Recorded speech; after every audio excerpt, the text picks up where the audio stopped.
they have enough on their tables, enough on their plates, enough under the tree. But Jacqui Corcoran is the head of communications with World Vision Ireland, because as we know, so many people, particularly children around the globe, don't have enough. And she's joining us now to tell us about a campaign that is entitled Enough. Jacqui, you're very welcome into the studio. Thank you very much, Brian. Tell me about Enough and the type of funding that they've secured over the last number of years to help improve the plight of children across the globe. Yeah, well, Enough is a campaign that we're running over the next 3 years, and World Vision, just to explain, World Vision Ireland are part of World Vision, which is a global organisation that's operating in over 100 countries, and we are a child-focused organisation working in the humanitarian and development aid area, and we have over the past year or so run a campaign, a global hunger response campaign, which funneled over €1 billion towards helping 22 million people in 28 countries who were dealing with the impacts of hunger. And over, you referenced there the GHO, that humanitarian overview report that just came out recently, which there are some indications of positive development in some areas, but on the issue of hunger, from the 80s on, over 40 years, the rates of hunger were dropping globally, but over the past 3 years we've seen a massive spike in hunger, and over those 3 years we've seen hunger rates double.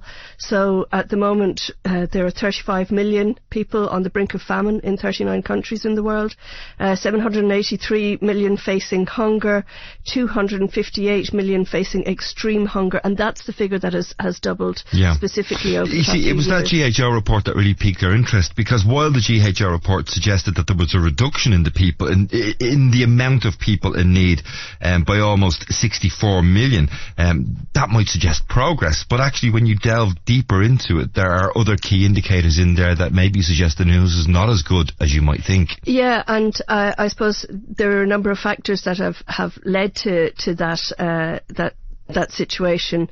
The situation in Ukraine, climate, rising food prices in the wake of COVID. That's a massive issue internationally, globally. The World Food Programme, for example, it says that they're spending 44% more per month on food compared to the prices they were paying pre-COVID. So all of those are impacting on the ground, and I suppose children are to the forefront of that, and that's why we have launched this campaign globally. World Vision globally have launched this campaign, and we're committing over the next 3 years to putting €3.2 billion towards reducing hunger and improving the nutritional status of 125 million children in 67 countries, which obviously sounds massively ambitious. That's why I had that little exhale there, that little guffaw, because just the thoughts of any organisation anywhere in the world coming up with we need to action a plan. How much is that plan going to cost? €1 billion a year for the next 3 years. Yeah. It's very, very ambitious. How do you even fathom that? How do you even begin to develop a plan? I know you're not personally responsible, but the organisation as a whole, how do you begin to develop a plan to initiate that type of support? Well, I suppose we're in a position to do that because of we've been around for 70 years. We're operating in over 100 countries. We have the infrastructure, we have the personnel, we have the experience, we have the partnerships with people like the World Food Programme. We have long-established institutional donors, governmental supports, that sort of thing. So in Ireland, for example, World Vision Ireland are greatly assisted by Irish Aid, who would provide funding for long-term programmes that we'd have in. I've been to visit some of them in Uganda, in Tanzania, in Nepal. These are sponsorship programs where people sponsor children, and we work on long-term sort of developing sustainability within communities, so that they can move forward in independent ways and learn how to grow in really challenging situations, in drought conditions, that sort of thing. So the infrastructure is there, the experience is there, and that's why we're in a position to be able to make this level of a commitment. And of course, vital in all of that are the donations that we get from the general public. And I've been on KCLR on a number of occasions in the past talking about this, and we have to say a huge thank you to the people of Carlow and Kilkenny and the surrounding regions, because people are incredibly generous and have supported us all the way, and that's vital. And sometimes, I suppose, some of those figures that I've been throwing at you, they can be overwhelming, and we can all feel that sense of paralysis and what can I do as an individual to make some sort of an impact. But I suppose that's where I can stand over the work of World Vision and say, actually, if you will trust us with your money, and we are a very trustworthy organisation, long established, very transparent and professionally run organisation, we have the infrastructure and we have the people on the ground that we can create this level of change and make things happen and tackle this mind-boggling situation where we have children facing starvation. I heard Green Party leader Minister Eamon Ryan recently talking about trying to continue to motivate people to deal with the environmental crisis that faces, because he said it can seem so big to so many people that they may go, well, what's the point in me doing X, Y and Z? When you combine that with the situation in the Middle East, the war in the Ukraine, and all of those humanitarian tragedies that we've heard of happening currently across the globe, is there a danger that when we step back as individuals and look at this humanitarian crisis, the global humanitarian crisis as a whole, that it can seem too big? Absolutely, and interestingly, referencing Eamon Ryan there, I mean, the climate crisis is one that's hugely impacting on many of the countries that we're working in, because we're dealing with people living in the most impoverished and challenged countries that are directly impacted by climate change, by conflict, by all these issues that we can kind of step back from ourselves in Ireland and say, that's too much. I can't impact on that. I can't make a difference. But in fact, we can make a difference as individuals. Every action that we take can have implications that can improve lives if it's funneled and directed and targeted in the right way. And so, for example, I don't want to come in like the Christmas Grinch. Everybody's in good form and enjoying their I think also Christmas, everybody's in a reflective mood at the moment, and I think it's only right and appropriate that any of the organisations that are trying to do their best to help on a global level, on a national level, or indeed here locally, ask us as we have that moment of reflection to see if there's anything that we can do.